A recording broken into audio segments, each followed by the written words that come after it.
Seriously though, I could frame any one of you in a dark corner and capture you in a moment of desperation. And any one of you could do that to me. Me.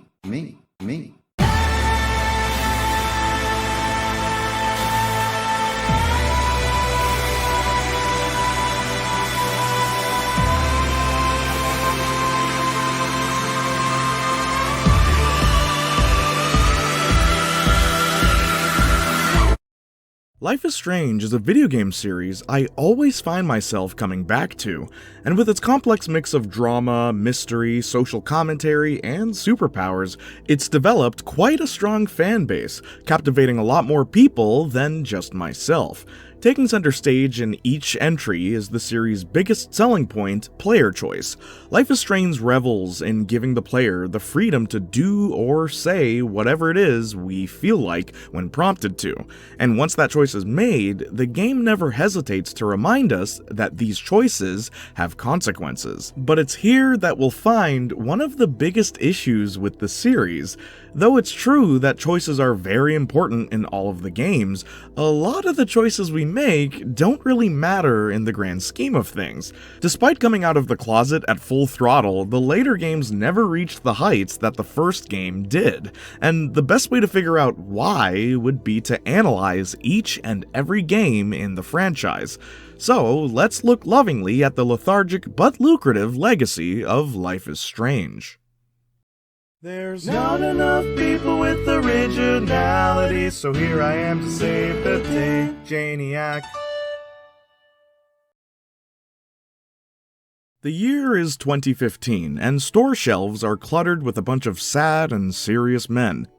And Mario. Along comes the developer of the oh-so-ironically titled Capcom game with an idea for something different, a choice-based graphic adventure game that follows the lives of high school students in a small town full of mystery, drama, and, dare I say, life. Taking the lead in this episodic tale is our protagonist, Maxine Caulfield, an introverted and introspective loner with a passion for photography. And it was during my 13-hour playthrough, which I will be doing again on Twitch for the remaster, so go follow me there, that I noticed what makes Max so compelling: her personality. She uses music to isolate herself, she makes self-deprecating comments every now and then, and as we learn throughout the story, Max used to be quite apathetic to things around her. The game does a great job of establishing who Max is, or rather was, before we, the players, start taking control. Not by telling us, but by showing us. The way characters interact with her, the way she carries herself, and even what she writes in her journal. All of these elements paint a pretty picture. Because Max keeps a lot of her thoughts to herself, it makes sense that she'd have all this internal dialogue when interacting with the world around her. Her student profile even tells us that Max is in an individualized education program. Did you know that? Huh? Did you? Her character flaw being indifference, whether through insecurity or, in some cases, ignorance, lends itself well to the game's core mechanic of rewinding time. Max, a character that has a hard time socializing, gains the ability to undo anything wrong in her conversations, and it's with this newfound invincibility that the player is able to mold Max into who they see fit. Will Max use her powers selfishly to climb the social ladders perpetuated by the Vortex Club, or will she use them to better herself and improve her relationships with people she previously made little effort towards? Regardless, Max's rewind powers are expanded on as the game progresses, freezing time to prevent a student's death, time traveling to alternate realities, and even exploring physical manifestations of her psyche. Of all the powers presented in the franchise, Max's is without a doubt the best, especially for a choice-based adventure game. And the funny thing is, we don't even know where her powers come from, just that they manifested when she experienced something tragic. After witnessing the murder of a mysterious woman, Max rewinds time for the first time. Upon realizing this, she prevents the murder from ever taking place, thus kicking off the figurative and literal storm of consequences. We soon discover that this mysterious woman is Max's former best friend, Chloe, who Max ghosted after moving away from her years ago. After saving Chloe from dying numerous times, we learn that by saving her, we've altered reality so hard that it creates a tornado that will only destroy our humble town of Arcadia Bay. And, this is one of the weirdest things about this game. You see, through its entirety, the game makes every effort to remind us that our choices have consequences. But in every situation, we have to save Chloe in order for the plot to progress. And this wouldn't be as bad if it weren't for the final choice. At the end of the game, after spending upwards of 12 hours getting to know everyone and getting to see the results of all of our choices, we're given an ultimatum of either sacrificing Chloe or sacrificing Arcadia Bay. Choosing to sacrifice Chloe has us traveling to the very beginning of the game and letting her die, thus making all of our actions completely pointless. Sure, Max keeps her memories of everything that happened, so she can report her evidence for Rachel's disappearance to the police, but what better way to tell the audience their choices don't matter than by literally undoing them all? And you can tell this was the intended ending because if we choose to sacrifice Arcadia Bay, we're welcomed to a very brief epilogue with no closure, leaving the audience with many unanswered questions. Does Max still have her powers? Will more catastrophes strike if she keeps using them? Was the storm only caused by saving Chloe's life, or did saving Kate's life also have something to do with it? I guess we'll never know. The only certainty is that Chloe either lives or dies, which can also be a bit polarizing, because, how do I put it nicely? Chloe is a terrible friend.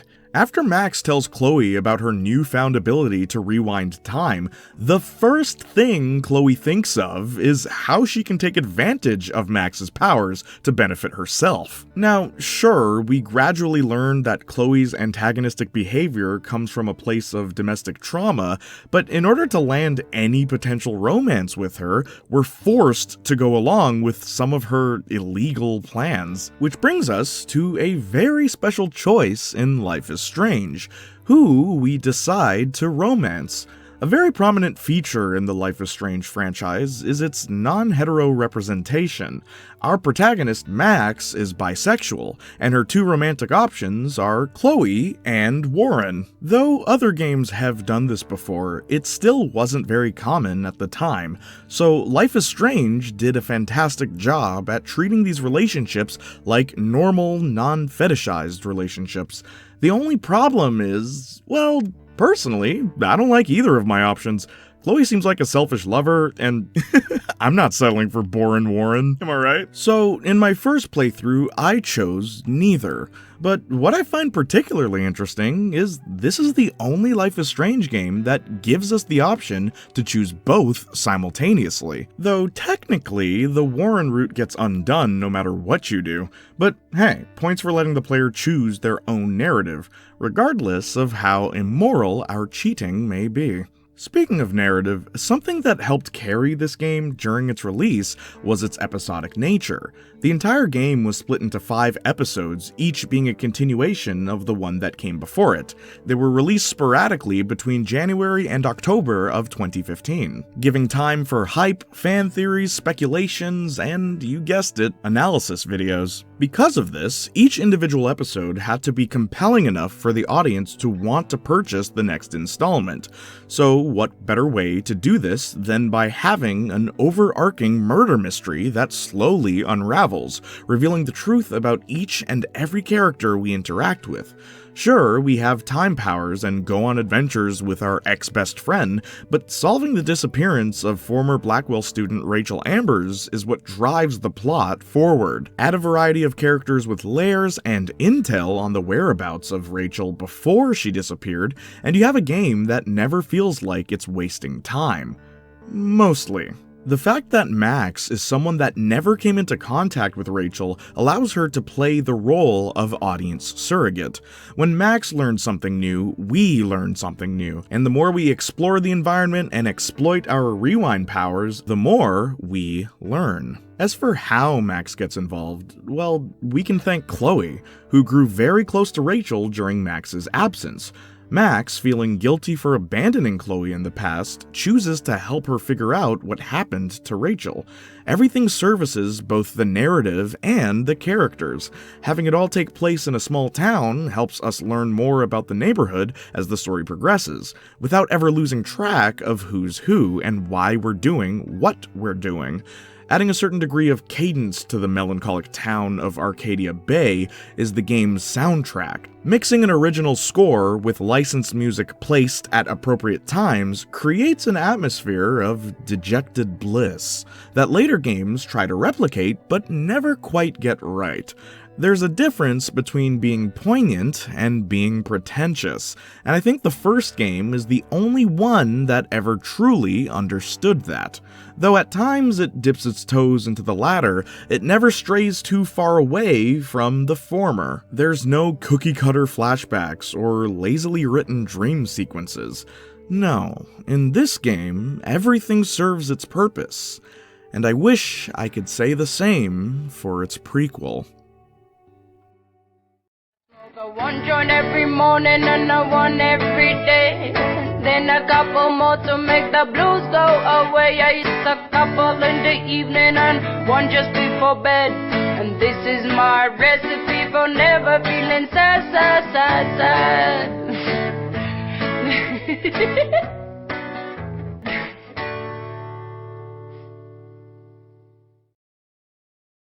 You'll find it quite difficult to write a choice-based game about a character that's already been established, especially when said game takes place before the events the audience is familiar with. Why would our choices matter if we already know what's going to happen? It's not like we could magically undo what happened in the first game again. The Life is Strange prequel, Before the Storm, attempts to alleviate this by diving deeper into the posthumous character Rachel Ambers. The only problem is, we don't play as her. Instead, we're thrown into the shoes of the antisocial, foul-mouthed rebel Chloe Price. Now, in the first game, most of the story beats revolved around Chloe, her dysfunctional family, and her relationship with Rachel being two big highlights. She also proved to be quite popular among fans, so from a marketing standpoint, it makes perfect sense to give players the ability to hella play the life of Chloe. But we already know what's going to happen to her. We know she gets expelled. We know she had a great relationship with her biological father. We know she gets a star tattoo. The fact that we can even choose not to get the tattoo is such a joke. Even stranger is Chloe's superpower. While Max could rewind time to manipulate conversations, Chloe just argues with people. When the game prompts her to, that is. The backtalk mechanic is pretty weak, because in most situations, this teenager should not be getting her way simply because she outsnarks the adults around her. Humorously, if the player chooses not to talk back, Chloe reluctantly becomes nice. And here lies the problem with the choices in this game. No matter how nice we choose to play Chloe, she's still going to be the angsty teen we know and no by the time Max returns. And it's for this exact reason why I think Before the Storm's lead should have been Rachel. In the first game, we're only given a few details about who she was before she disappeared, and because these details come from varying sources with varying degrees of reliability, the only thing truly set in stone is that she disappears. Had Rachel been the character players took control of, we'd be given a blank slate. We could shape Rachel into who we want her to be without ever tampering with the previously established narrative. Characters reminisce about how awesome she was. We could decide what they mean by this. Did they think this because of her empathetic heroism, always going out of her way to help those around her?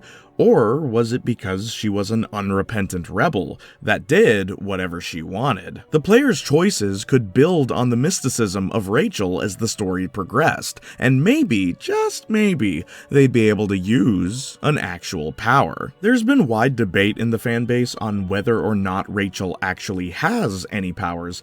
Assuming she does, the game's pretty ambiguous about what they are. Can she control the weather? Can she control fire? Is she related to the storm somehow, or is she just a great manipulator? You decide. I'm not here to theorize, I'm here to analyze. This time around, Rachel is our only romantic option, which makes sense in the context of the story. That being said, we never learn why Rachel does what she does.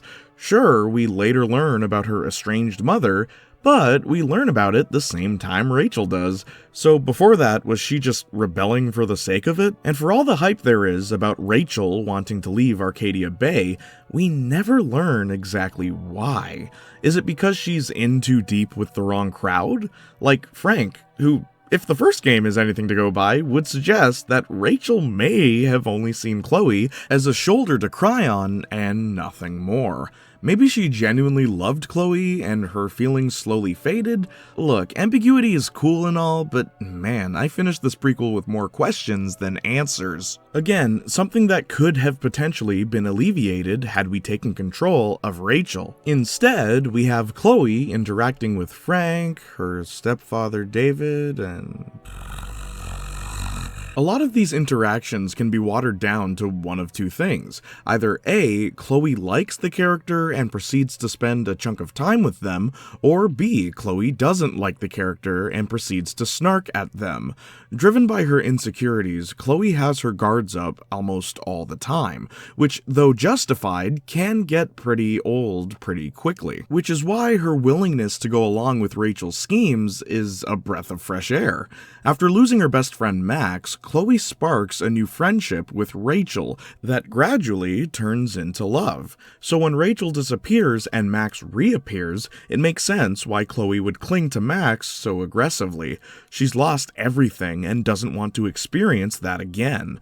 Before the Storm gives us reason to believe why Chloe is the way she is in the first game, even going so far as showing her interact with her biological father, William. But since he's dead by the time the prequel starts, it's through dream sequences and illusions in Chloe's mind. Personally, I've never been a big fan of this kind of storytelling, simply because it blurs the line between the two characters present. Was William always a father figure that gave sagely advice to Chloe when he was alive?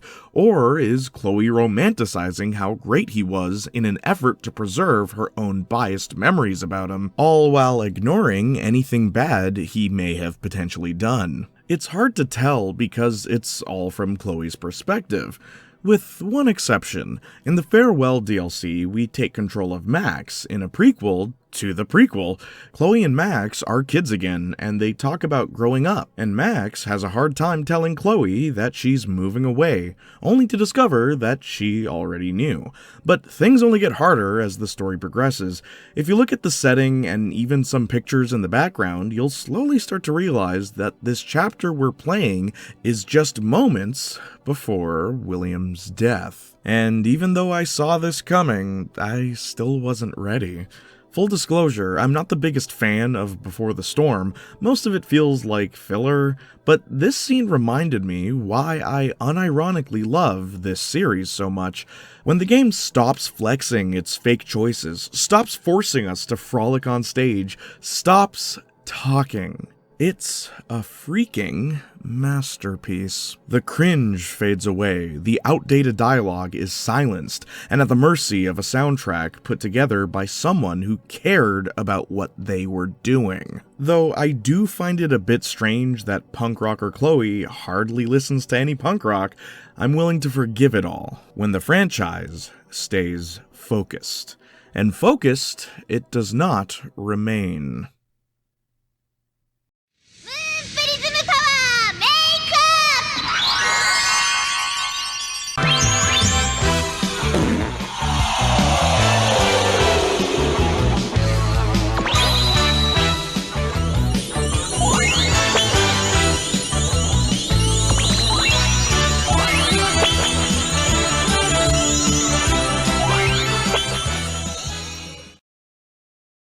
So far, the 2 games in the franchise have tackled themes of bullying, domestic abuse, and consequences from the perspective of young adults in high school. So you can imagine the surprise of fans once they learned that the next official installment was a standalone, single-episode game about a 9-year-old coping with the loss of his mother.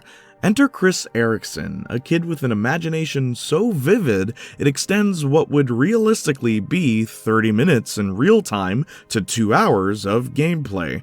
Chris fantasizes about what it'd be like to be a superhero, with a moral code, secret layers, and superpowers, all while calling himself Captain Spirit.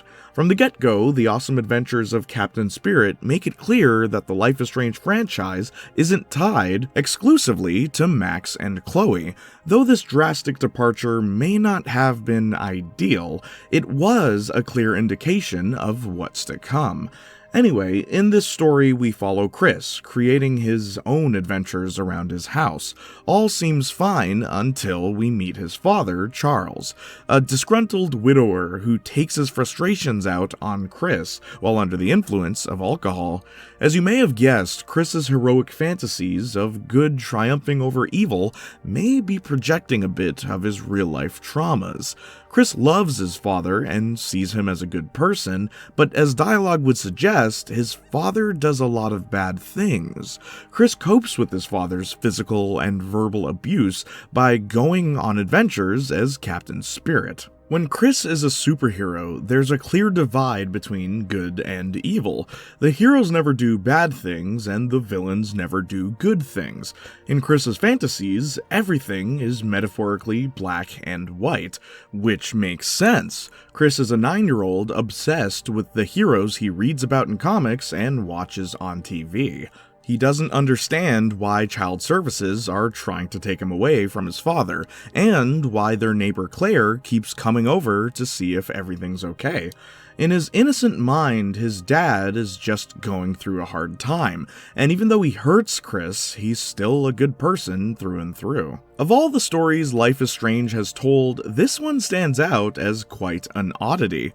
While playing the game at the time of release, I couldn't help but wonder, why? Why are we learning about Chris's home life? Why are we pretending to have superpowers? Why are we playing dress-up? Why does any of this matter? Is this the setup to Life is Strange 2? Is this showing us the childhood of the next game's protagonist, so we have an idea of where he's coming from before we're thrusted into his adult life in the sequel? Or, as many of my friends and I thought, is Chris going to be the antagonist of Life is Strange 2? No joke, we honestly thought that this game was a clever way to set up a sympathetic villain for the next game. A kid who's blamed for the death of his mother and gains a warped perspective of right and wrong from his abusive father. A child who idolized superheroes in fiction and in an attempt to emulate their heroics slowly learned that the world isn't so black and white, ultimately rejecting the way the world works and pushing his own moral philosophy on anyone who disagrees with him. How would he do this? With his superpowers, of course. Throughout the game, the player is prompted to use Chris's powers on a variety of household objects, often resulting in Chris using telekinesis to interact with said object, before revealing that he's just pretending. That is, until the game's finale, where after running away from his father, Chris falls from a ladder to his treehouse, but before hitting the ground, he stops in mid-air. He looks to the neighbors who saw him and roll credits. Because of the ambiguity of the situation, it was hard to tell whether or not Chris had unlocked telekinetic powers due to his trauma. It wouldn't be the first time that happened in this series, though this time would be a little different. Unlike Max, Chris would have gained his powers from a young age, and by the time of Life is Strange 2, perhaps we could have seen a grown-up Chris with plenty of experience with these powers. Would Chris seek revenge against his father and slowly become more and more jaded as the story progressed? Or would he still hold on to his moral compass, vowing to only use his powers for what he saw as good? How could telekinetic abilities affect a choice-based game? There were a lot of questions and a lot of speculations about what would happen next. But what we knew for sure was that the series was going in a new direction, without completely abandoning the themes that made it so popular. And it also started showing some of the problems the series would later be known for. Now, follow me here. The original Life is Strange, though not perfect, captured an audience with its setting, music, and characters, but it was held back by dialogue that felt unnatural, episodes that had too much padding, and some of our choices not really holding much weight in the grand scheme of things. After all this speculation about who Chris is and how he tied into the narrative of Life is Strange 2, it sucked learning that ultimately only two things mattered in this 2-hour game: the costume we create for Chris and him witnessing telekinetic powers. You could argue that Claire's involvement is relevant too, but you'd be wrong. By the second game, we have a brief mention of it, and that's it. It contributes nothing to the plot. Speaking of which, have you noticed I only mentioned Chris's mom like twice in this video?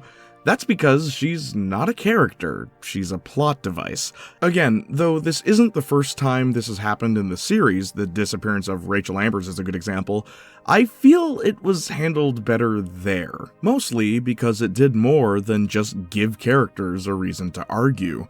Here, Chris's mom, Emily, was an artist that graduated from Blackwell Academy years before our dynamic duo ever attended. She got pregnant during college, moved away, and had Chris with Charles.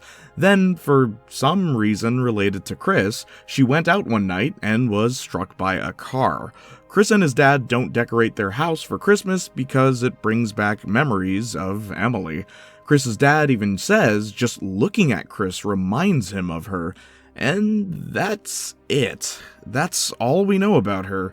It would have been nice to have explored what she meant to Chris. We know she's a comic book artist, so I guess we can assume that she got Chris into comic books? This would add a bit more character to Chris as well, seeing his obsession with superheroes being more than just a childlike fantasy. Perhaps, deep down, he clings to comics because of his mother's passion for art. Unfortunately, this is just an assumption. All we know is that Chris lost his mother and that he misses his mother. I just wish more was done with this. Maybe she'll play a bigger role in a later installment? Who knows?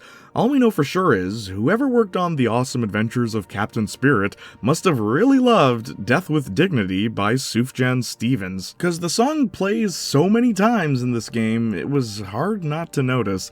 But honestly, it's a great theme for Chris, free-spirited and melancholic, bittersweet symbolism of losing one's innocence, and a chilling bit of foreshadowing for what comes next.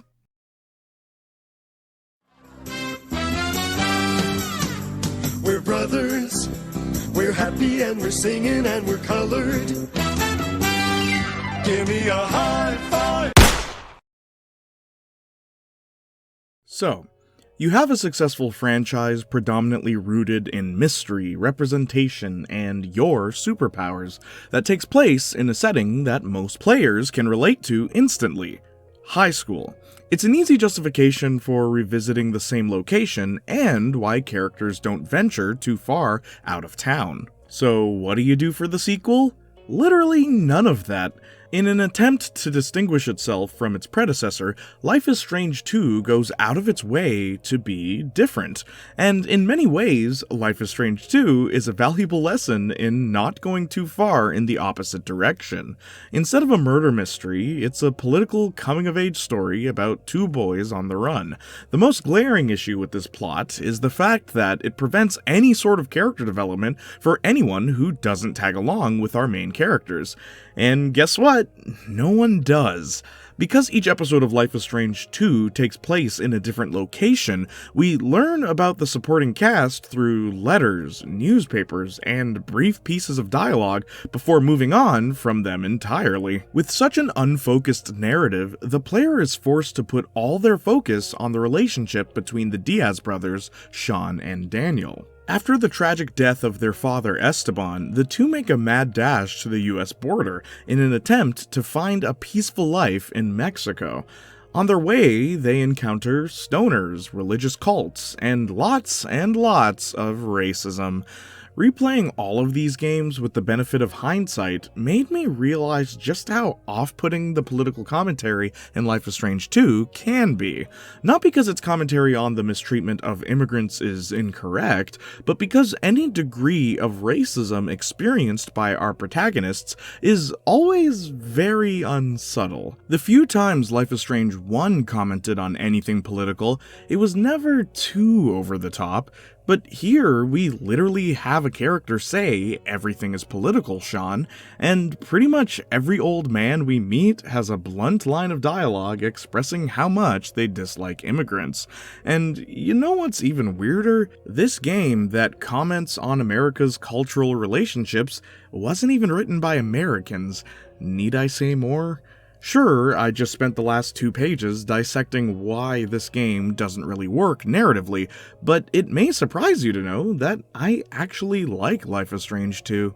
Well, most of it. It's not perfect, but the one thing it does better than any other game in the franchise is making the player's choices actually matter. This thumbnail is a lie. In this game, we take control of 16-year-old Sean Diaz as he tries to figure himself out while also acting as a parent to his 9-year-old brother, Daniel. Sean is a weird character.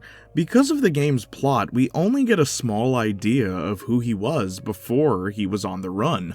He has a close relationship with his family, but bullies his little brother. He's not doing well in school despite his best efforts. He likes partying, he smokes, he has a crush on a cat girl, and he loves drawing anthropomorphic animals. Is Sean a furry? Let me know in the comments down below what you think. I'd actually love to hear your thoughts. Anyway, the point I'm trying to make is, Sean is an incredibly average guy. What makes him interesting isn't who he was at the beginning, but rather who we shape him into by the end. Regardless of what we choose, the only consistent character trait is his instinct to protect his little brother, Daniel. Now, if you thought Sean was bland, let me tell you something about Daniel. After experiencing the traumatic death of his father, Daniel unlocks his true potential and proceeds to be an incredible brat for the first 3 episodes. Though, admittedly, it is justified. A reminder that Daniel is 9 at the beginning of the game, and he's experiencing the tragedies of homelessness firsthand. His juvenile lifestyle was taken away from him in the blink of an eye. I'd be mad too, but the most interesting thing about Daniel is his superpower. Before the game was even announced, I remember my friends and I wondering what other powers could work in a choice-based game like Life is Strange. The best we could come up with was mind reading, because, you know, that makes sense. What did the developers come up with? Telekinesis. Alright. But wait, it gets better. We only get to use it when the game lets us. Why? Because, as I said earlier, we control Sean, not Daniel. So, what's Sean's power? You, me, and everyone asked? Well, technically, hammer space, but I guess everyone can do that in the series? No, Sean doesn't have any powers. Yeah, in this direct sequel to Life is Strange, we don't get to use our own powers. Instead, we incentivize Daniel to either use his powers helpfully or selfishly. Now, I know this sounds lame, but it's actually a pretty clever way of making our choices matter. You see, the way we treat Daniel determines how much he respects Sean as his big brother. If we choose to bully Daniel and be a bad big brother, he'll often ignore our requests and use his powers however he wants to. But if we treat him nicely, he actually listens to us, sometimes even just taking the initiative. You'd think this would force players to just be kind to Daniel, but there is some merit to not always being a saint.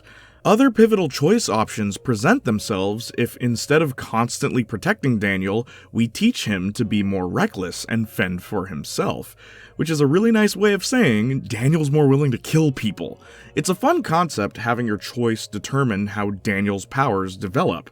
Be good and he focuses on precision. Be bad and he focuses on destruction. But this is taken even further by having our choices be tied to more than just what button we press when the game prompts us to. As early as the first episode, Daniel may need our help, but we won't know that if we don't pay attention to him. Our in-game actions actually have consequences, however minor they may be. Fortunately, though, not all of our choices revolve around Daniel. One great example of choices being meaningful is whether or not Sean keeps in touch with his best friend Lila. If he does, Lila does her best to update Sean about how things are going during his absence. When pressured by authorities, Lila protects him and Daniel, and depending on which ending you get, Lila will be there to comfort Sean. Choosing not to keep in touch with her results in Lila being hospitalized after having a serious mental breakdown from the loss of her best friend. Whether platonic or romantic, Lila loves Sean, and she wants to be there with him. It's honestly beautiful, and it irritates me that no matter which ending you get, you're never paired with her. No, instead, you're forced to be with either Cassidy or Finn. And when I say forced, I mean it. During my playthrough, in the hopes of romancing Lila, I avoided interacting with Finn and Cassidy as much as I could. But somehow, I still ended up with Cassidy in my ending. This is especially irritating because Finn and Cassidy aren't, ideal? In order to romance Finn, you have to go along with this plan that involves endangering a child he hardly knows. Sean has to abandon any concern he has for Daniel to date this free spirit that wants to steal money. For a series so heavily involved with positive representation, why do the non-hetero relationships involve the player committing crimes? It's a weird thing I noticed while playing these games again. On top of that, Finn's character makes no sense. On multiple occasions, he's referred to as the leader of his band of misfits. Sure, he's charismatic, but we never actually see him display these feats of leadership. The most interesting thing about Finn comes with the choices made around his plan. It's possible for Finn to die, and though the impact it has on the story is nowhere near as substantial as Kate Marsh from the first game, it doesn't make it any less intriguing. Unlike, say, Cassidy. Now, between the two, I much prefer Cassidy. She seems a lot more level-headed despite having a tragic backstory involving her abusive and addictive father. I think it's especially interesting that when reading her file, you'll notice that Cassidy isn't even her real name. My one gripe with Cassidy is how little she contributes as far as the player choice is concerned. She can go along with Sean and Finn's heist and potentially get hurt by Daniel, or she can just not come at all. Sean can kiss Cassidy, Sean can sleep with Cassidy, he can do both, or he can do neither. That's it. And if the player does choose to go all the way with her, the only instance of her returning is in the final episode, depending on the choices the player makes. Unlike Finn, who has the potential to show up in episodes 2 to 5. Also not helping matters is the fact that they're introduced in episode 2, but we work with them in episode 3. And we're just supposed to care. We're just supposed to act like we've known them for a while, because all of that development that is there took place off-screen. This game has a serious problem with that. Each episode kind of just drops us in the middle of whatever Sean and Daniel were doing between episodes. Because of this, it's harder to get a grasp on why and how they got there, which can be quite problematic once we get to the game's finale. While being interrogated, Sean is asked why he ran away. The player has a choice in how Sean responds, but it really made me wonder why the game hardly addressed this before. Why did Sean run at the beginning of the game? He seems to think no one would have believed that Daniel caused the explosion, but not only is there video evidence, Daniel could just show them his powers. But I guess Sean would worry that the government would experiment on Daniel if he showed them, so better to keep it secret, I guess? This game has 7 endings, and in a few of them, Sean gets arrested regardless, so maybe he was right to run. Either way, having this many endings proved quite promising, despite all the choppy pacing. Admirably, this game starts each episode with a recap of what happened in the previous one, cleverly framed as a story being told to Daniel while being narrated and illustrated by Sean. Not gonna lie, by the end of the game I was expecting a big reveal where we see Sean writing a book or something, but nah, the game just ends without ever addressing it as more than just a framing device. Real missed opportunity. Unfortunately, these choice-sensitive innovations weren't enough to keep this game afloat, so in an attempt to recapture the magic of the first entry, they decided to take a few steps back. And what we got was interesting. Stay Stay the fuck away from her! away from What'd you say? Tilly dawn! Tilly dawn! Tilly dawn! Tilly dawn! Tilly dawn! Tilly dawn! Tilly dawn! Tilly dawn! There's a common trend in trilogies that I don't think gets thought of much. In almost every franchise, the third part calls back to the first in some way, shape, or form. Such is the case with Life is Strange True Colors. Interesting that they chose not to call it Life is Strange 3. Even more interesting is the fact that this is the first mainline Life is Strange game not to be developed by Don't Nod. Instead, it was given to Deck 9, the developers responsible for the prequel Before the Storm. After learning this, it came as no surprise to me that they'd be bringing back a character from their Life is Strange game, and sure enough, they did. But alas, Steph Gingrich is not the protagonist of True Colors. Instead, we have Alex Chen, the socially awkward music lover that plays guitar and has struggled with varying degrees of apathy. Sound familiar? Remember how I said the third installment always calls back to the first? Well, look no further than our protagonist and the plot. After criticism of Sean's character being so drastically different from Max, it seems the developers thought it'd be best to go back to familiar territory. That being said, they did a wonderful job of making sure Alex isn't just a carbon copy of Max. For starters, Alex is the first Life is Strange protagonist that has experience with her powers from the get-go, and a big reason for her standoffish personality is the result of said powers. Alex frequently avoids eye contact, and in some cases, even physical contact. She has a hard time opening up to people even if she's known them her whole life. Expressing herself with every chord, she writes music to help her cope with childhood traumas. The only problem is, the game hardly explores this trauma. Not even kidding, a lot of things are hinted at throughout the first 2 episodes, but we don't get any real insight until the final episode, and by that point, it felt much too late. And kind of confusing. From what I could gather, Alex and her brother Gabe became orphans after their mother died of cancer. Their father didn't think he was fit to raise them, so he sent them to a foster care system. Alex and Gabe were sent to multiple group homes and foster parents, eventually resulting in Gabe being sent to juvie for stealing a car. Alex continued to be transferred from home to home and eventually made it to Haven Springs, the setting of this game. You see how disjointed that whole paragraph was? The game doesn't present it any better. All this information is just thrown on the audience at once at the end of the game. We're given no time to understand Gabe and Alex's relationship, no time to experience how Alex slowly distances herself from people, no time to discover the different ways Alex's life was impacted by her power. But we have plenty of time for LARPing. It's such a shame too, because honestly, playing through Alex's entire backstory would create a way more interesting game. Case in point, while looking through Alex's text messages, a keen player might notice that Alex was involved with a guy named Isaac while she was still in foster care. After sleeping together, Alex feels repulsed and tells him she wasn't in the right mindset and wants to hold off, while Isaac says the night was incredible. Alex blocks Isaac. Now, this may seem like a normal case of post-coital clarity, but let me ask you something. What's Alex's power? Empathy.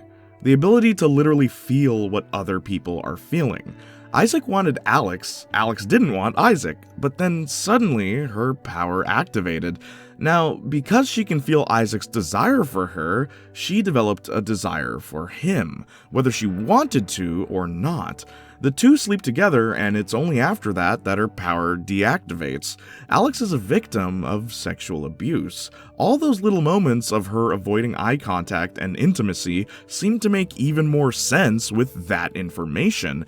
It's really tragic and even helps explain why Alex wouldn't want to use her powers at every given opportunity. So why is this only a text message? Why is this completely skippable? Why are all these important details about Alex in the background? Instead of any of that development, we have Alex magically learning that she can do more than just empathize. Alright, real quick, let's break down Alex's power, or more accurately, powers.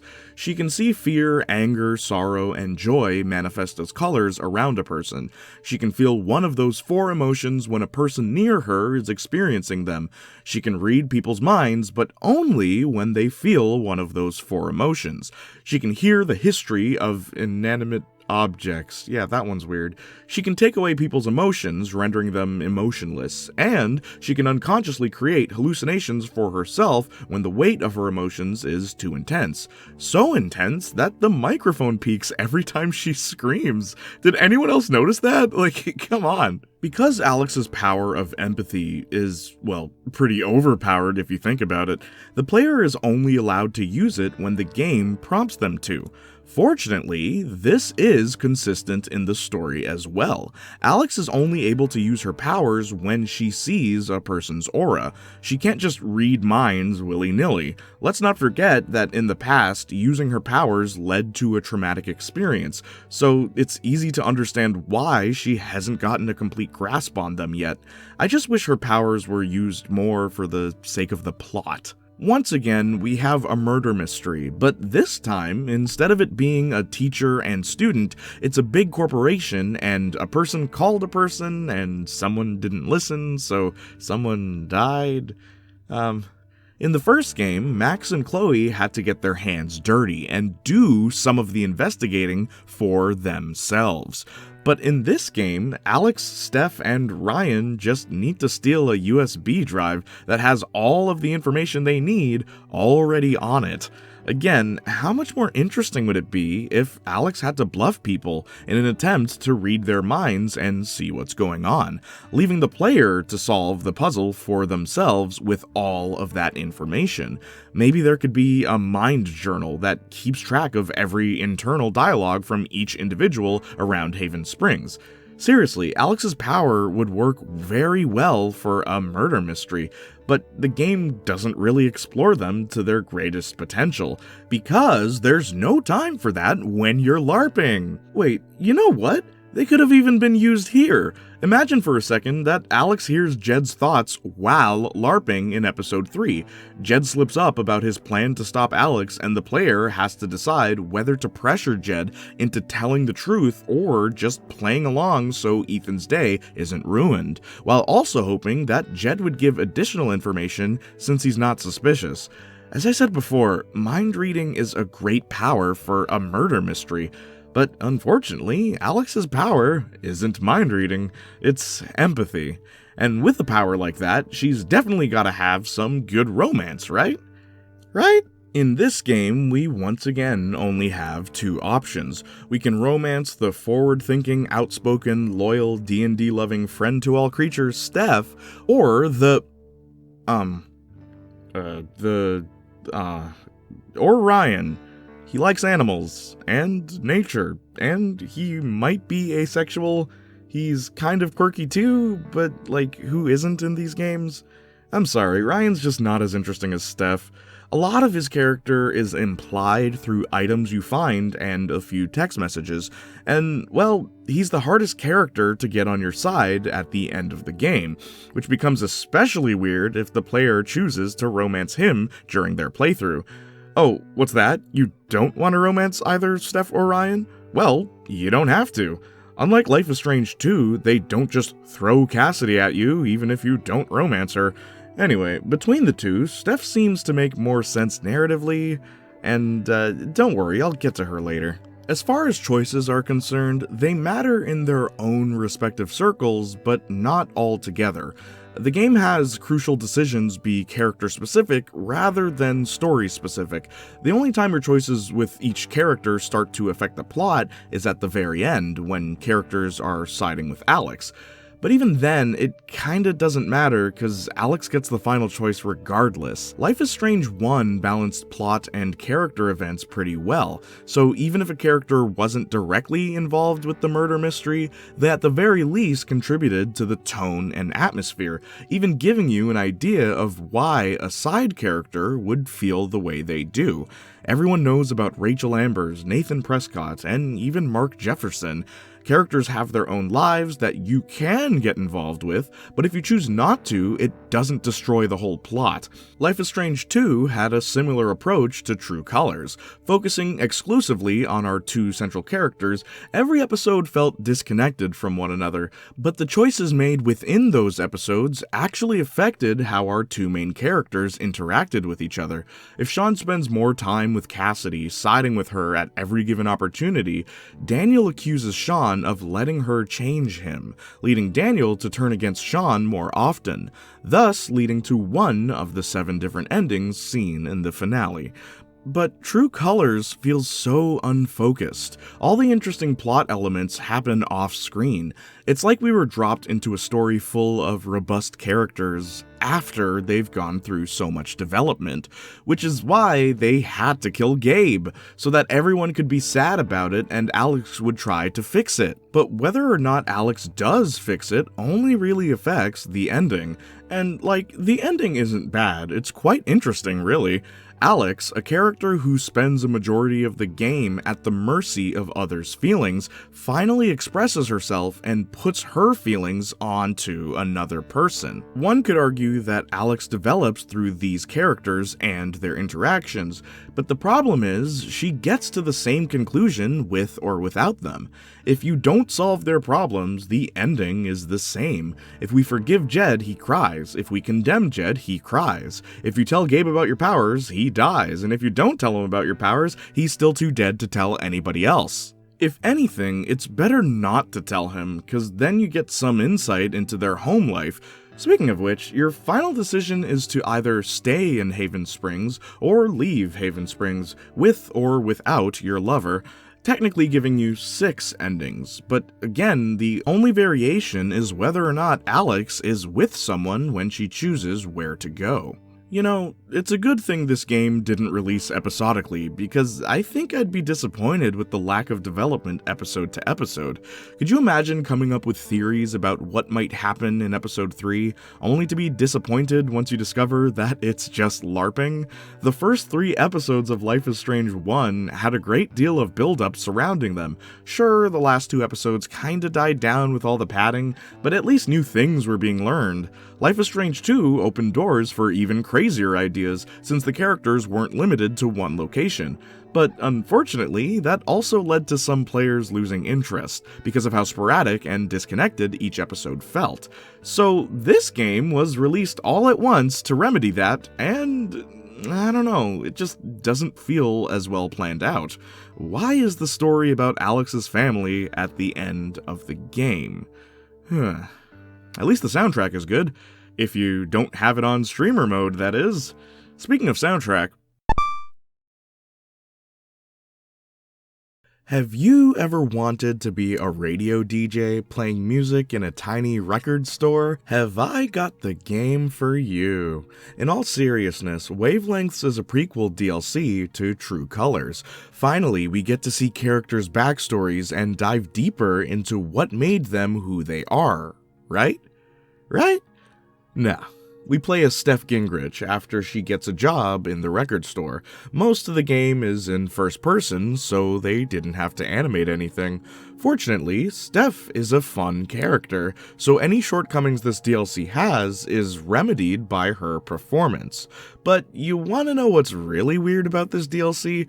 For most of it, we're just doing things around the shop, texting potential lovers, and advertising sponsors. But then, out of literally nowhere, the game decides to be interesting. Steph struggles with PTSD from either the storm that killed her parents or the cause of Chloe's death, depending on which choice you made in Life is Strange 1. At the beginning of Life is Strange True Colors, Steph played the role of the confident, sarcastic, and upbeat member of the gang, but after Gabe's death, Steph slowly begins to break down. After Alex comforts her, Steph vows to have her back no matter what. Interesting that for the rest of the game, Alex is the only character Steph opens up to. Is it because Alex was the only one to find Steph during her moment of weakness, or is Steph clinging to her good friend Gabe's little sister now that he's passed away as a sort of coping mechanism? Interestingly, you can look at this in multiple ways, but in Wavelengths, or rather 2 scenes in Wavelengths, we learn more about why Steph would be so quick to cling to Alex specifically. Sure, on the surface, Steph seems self-assured and ready to tackle anything, but deep down, she burdens herself with the misguided belief that she's not good enough. Reading through her relationship profiles makes it evident that Steph tends to push people away the moment they start to show any attraction. Because she loses everyone she loves, if Max saves Arcadia Bay, then Steph loses Chloe. If Max saves Chloe, then Steph loses her family. Sure, these two are determinant, but you know who's not? Steph's biggest crush, Rachel Ambers. And even though these deaths happened years ago, Steph's still traumatized by them. Her best friend Mikey is the only one she can talk to about it, but the two don't live anywhere near each other, so she forms a close relationship with Gabe. But then he dies, creating yet another void in Steph's life. But before she can completely shut down and isolate herself for good, a small glimmer of hope comes her way, and its name is Alex Chen. Alex is Steph's second chance, and this is perfectly illustrated by having Steph and Alex play foosball together, seeing as how foosball was the game Steph and Gabe used to play together. That's why Steph promises to always be loyal to Alex. That's why Steph puts her guards down around Alex, and that's why Steph gets jealous if Alex puts her focus on Ryan instead of her. It's worth noting that Steph is the only non-hetero love interest that doesn't force the player to do bad things. Wavelengths gives us deeper insight into Steph through context. Too bad Wavelengths sucks! This game is a 4-hour job simulator that contributes little to nothing to the actual story. Going into this, I was very happy to play as Steph because next to Max, I think she's my favorite character in the franchise. She's definitely the most relatable for me, and as my Twitch followers will know, I discovered that while streaming. Her problems, but then she like drills them in every now and then. It's like, I suck. Like, she's so self-deprecating sometimes. Like, she's always... I think my problem with Steph is that I'm too similar to her. She seems to hate on herself a lot, but then boast about other people. It's weird. Seriously, follow me on Twitch, I've been streaming weekly. The only other thing worth mentioning is Steph's superpower, the ability to see the future. Kind of. After being on the radio for a while, Steph creates a gimmick out of reading fortunes by rolling her d20. Did I mention she likes Dungeons & Dragons? Don't worry, the game will remind you. Anyway, Steph predicts people's future based on what number she lands on. The player chooses her approach, but once again, the choices don't matter. What's really strange is that one of the callers is Gabe. He asks Steph how things will go once his sister returns, and Steph can basically tell him what will happen. Except for, you know, his death. Honestly, the game could have ended right here, but then it just keeps going, and honestly, I think that's a recurring problem with the series. All this padding.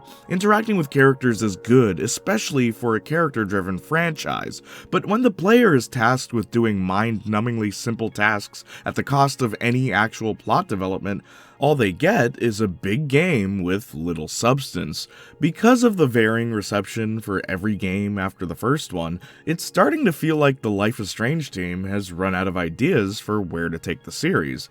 So, what the heck, here's my idea. Episode 1, Epiphany, opens with a midnight establishing shot of our new protagonist, Darcy Andrews, the mischievous and motivated leader of her team of troublemakers. The player takes control of her as she slowly approaches a convenience store. While this is happening, dialogue plays through her head. Different voices are heard discussing a plan to rob the place. Characters argue about how and why they're doing it, but Darcy's voice silences them all. The player is then prompted with the choice of either giving an inspiring speech about her team being more like a family to her, or making Darcy tell her whole team to shut up and follow her orders, because her plans always work. Right off the bat, literally in the introduction, player choice matters. The player decides what kind of leader Darcy is going to be. Empathetic, sociopathic, or maybe even a bit of both. But since this is internal dialogue from the past, technically it's establishing who she is before the game even starts. And don't worry, this won't just be a good or evil choice-based game. Remember, she's about to rob a store. Anyway, the team rallies with Darcy in her head just as she reaches the front door. But before opening it, she puts in her earbuds, pulls out her phone, and the player is prompted to push the designated superpower button.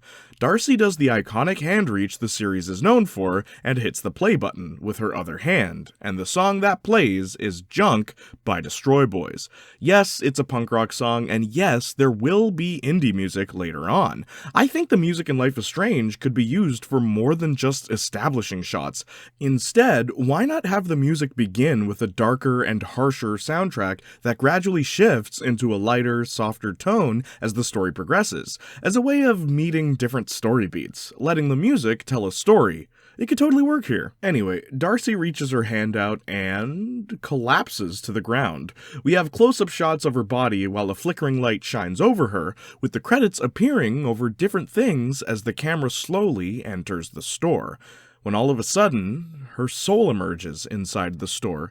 That's right, Darcy's Life is Strange superpower is astral projection, the ability to separate one's soul from their body. Darcy's body is immobile when she uses this power, hence her collapsing. The player takes control of Darcy's soul inside the convenience store, where she sees her team of misfits, each playing a different role in the heist. Ilara screams that she saw someone pass out in front of the store, prompting the store clerk to panic and check to see what happened.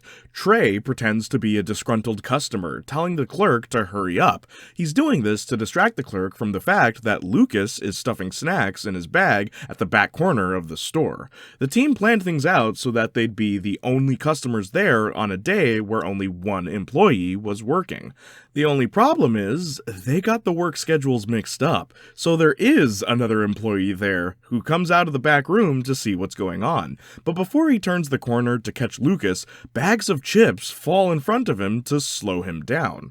As the player will soon learn, Darcy's soul can interact with objects around her without anybody seeing her, so it's the player's job to mess around with the store and distract both store clerks so that the heist goes smoothly. This gives the player a chance to understand how Darcy's power works through gameplay rather than just a bunch of text explaining it. The player can try to move whatever they want in the store, but they'll see that Darcy's soul can only move small objects, pretty much anything under 5 pounds. She'll phase right through anything heavier. Ultimately, there are 3 outcomes for this opening heist. Either A, Darcy doesn't distract well enough, causing Lucas to get spotted stealing, leading to an altercation and the team having to retreat, without getting everything they needed. B, Darcy's soul makes too much noise, causing the store clerk checking on her body outside to come back in and tell everyone to leave. Lucas doesn't get spotted this time, but the team still didn't get everything they needed. Or C. Darcy's soul does just the right amount of distracting that the team gets what they want, and no one gets spotted. Either way, Darcy's soul reaches her hand out and returns to her body. The team gets out, they hop into Trey's car, and either celebrate or panic. Trey worries about camera footage, but Ilara mentions the neighborhood is too poor to afford working cameras, meaning those cameras we saw during the credits are fake. Darcy asks Lucas if he got everything, and we smash cut to a shot of Lucas pouring out the food from his bag, and the team reacting based on what transpired in the store. In Darcy's apartment, the team talks about their next move. Lucas, being arrogant and hot-headed, exclaims that they should just keep the food for themselves. Trey, being neurotic and worrisome, disagrees and wants them to get rid of the evidence. But Ilara, being dicey and forceful, tells Darcy they should throw a party with some people in the neighborhood. The player is then prompted to pick Lucas's plan, Trey's plan, Ilara's plan, or Darcy's plan. Yes, Darcy will have her own plan too. Her plan is to give all the food to the homeless in the neighborhood. The player's choice determines what kind of person Darcy will be, adding bits of dialogue for later segments, as well as who Darcy can potentially romance. Yeah, you can date your teammates in this, and you can even cheat on them. But of course, these actions will have consequences, leading to a different team dynamic whenever the team is together in later episodes. After Darcy makes a decision on what to do, we transition back to the convenience store, now with the police car outside. The two clerks tell an officer what happened. When they mention floating bags of chips, the officer uses his walkie-talkie to tell his partner, who's been waiting in the car this whole time, to come inside. The car door opens and out comes our second playable character, Officer Vanessa Sanabria. The player is given control of her as she walks inside the store to investigate. After asking for their names, the player can ask questions about anything they want to while investigating, and Vanessa will take notes. After the two officers finish their investigation, they return to the vehicle. Her partner, Officer Ken Blanche, asks if she believes them, to which Vanessa responds with, "I'll believe it when I see it." The player is then prompted to push the designated superpower button, and suddenly, the game is in first person, from one of the store clerk's perspectives.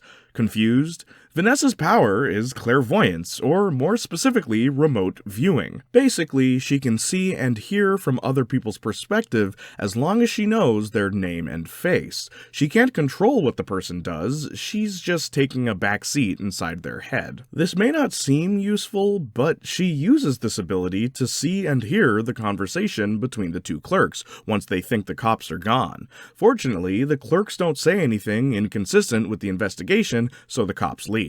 So, if you haven't noticed, this would be the first Life is Strange game with two superpowered characters, each acting as a foil to the other. Darcy's an outlaw with the intrusive power of astral projection, while Vanessa's an officer of the law with the passive power of clairvoyance. We return to Darcy and the gang, doing whatever plan the player chose. If they go with Trey's plan to return the food, they'll just be repacking it. While doing that, Darcy tells the team they should come up with a name. Until now, they've just been calling themselves the team, but Darcy wants something more official. So, conversations start, and the player is given different name options based on the conversation. This name will carry on through the rest of the game. After deciding, Darcy makes a plan for where the gang can steal from next, and together they choose Bear Station, the gas station from Life is Strange 2. We stylishly transition back to the apartment where the player assigns roles to everyone on the team. Sure, the strategy is the same, but this time the player decides on who does what. Who panics about Darcy's fallen body, who acts as the disgruntled customer, and who steals the food. Nobody wants to be the one who steals the food. After the plan is made, Darcy can chat with each member for a bit.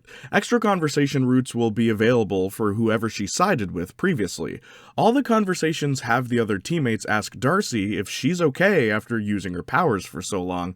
They can even ask questions about her powers that might be on their mind. The next morning, we follow Vanessa as she submits her police report about powered individuals to the chief of police. She claims that she has reports of a man with telekinesis, a girl who can control fire, a woman who can read minds, a man who can turn invisible, and a woman who can teleport.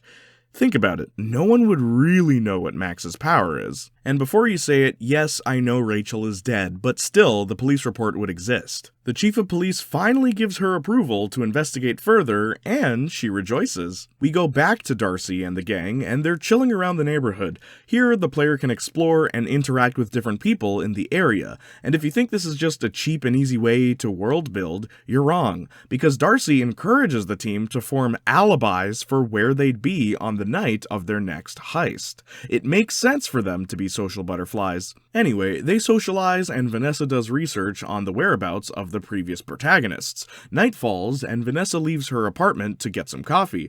On her way out, she bumps into Darcy and her gang. They all have a confrontational dialogue and go their separate ways. Darcy and the gang get to Bear Station and begin their heist to the tune of Dip by THC. But everything goes horribly. Whoever the player chose to steal the snacks gets shot by Hank, and Doris locks the doors and alerts the police. The gang gets arrested. Each member is interrogated by Ken and Vanessa. During Darcy's interrogation, Vanessa asks to be alone with her. She starts questioning whether or not Darcy has powers, to which Darcy completely denies. After Vanessa leaves, Darcy puts her head on the table and reaches her hand out. The player can then explore the police station as Darcy's soul to see what's going on. While exploring, Darcy will find a handcuff key and Vanessa's files on powered individuals around the world. She'll slide the key along the floor to avoid suspicion and bring it into the interrogation room. After freeing herself and returning to her body, she'll do the same for her teammates, who will then make a break for it. On their way out, though, Darcy will steal Vanessa's files.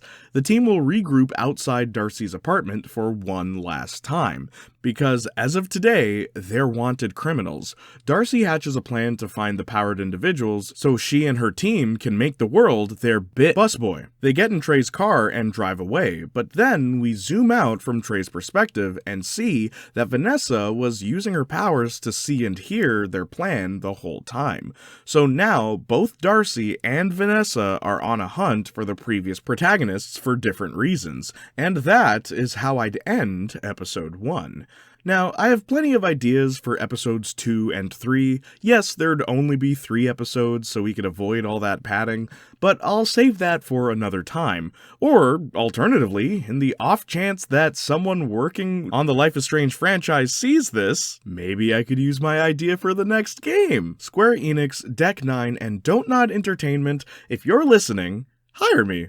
Please? Come on, I unironically love the Life is Strange franchise, and I understand what works and what doesn't work for characters narratively, and I made a long video about your game on the 7-year anniversary of said game. I've made my move, now you make yours.